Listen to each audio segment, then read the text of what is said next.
Verra-t-on vraiment un jour la fin du conflit en Ukraine? Verra-t-on, ils partiront-ils vers une issue impossible?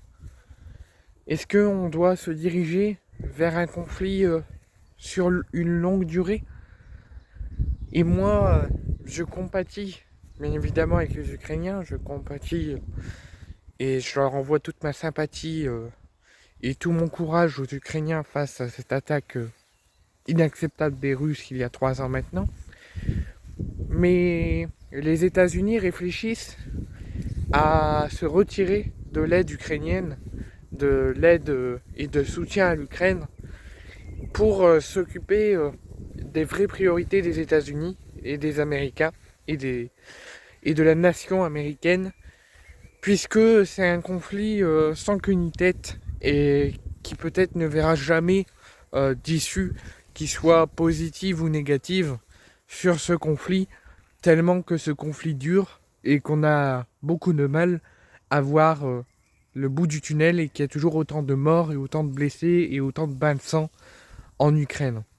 Et autant de démentis, d'accusations. Ça s'enchaîne et il n'y a jamais de fin. Les États-Unis réfléchissent à se retirer et à penser aux vraies priorités des États-Unis.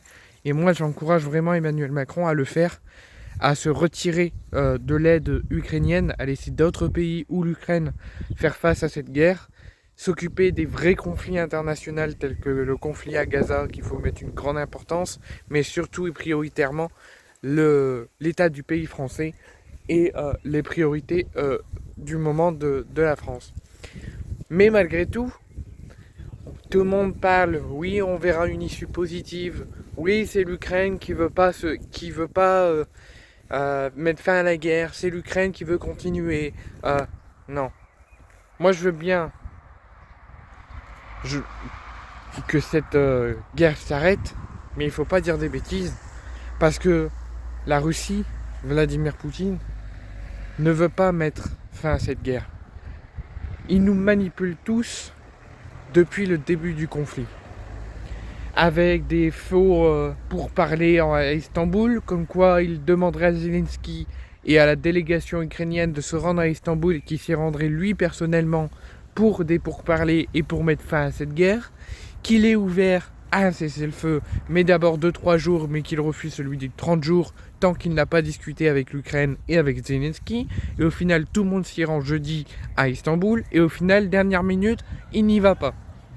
Première chose. Et deuxième chose, l'armée russe vient de recruter plus de 1200 soldats, 1300 soldats pour continuer la guerre en Ukraine et continuer à combattre les Ukrainiens.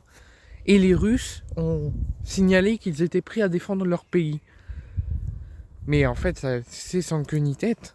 C'est une guerre en mission impossible qui n'aura jamais de fin. C'est une guerre infinie.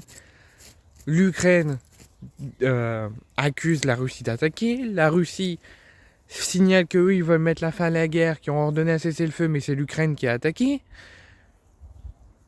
Poutine qui demande des pourparlers, qu'il s'y rendrait, finalement, une fois que tout le monde est arrivé, il dit non, je ne viens pas. Il propose des cessez-le-feu, l'Ukraine refuse parce qu'eux, ils veulent 30 jours, la Russie veut 3 jours.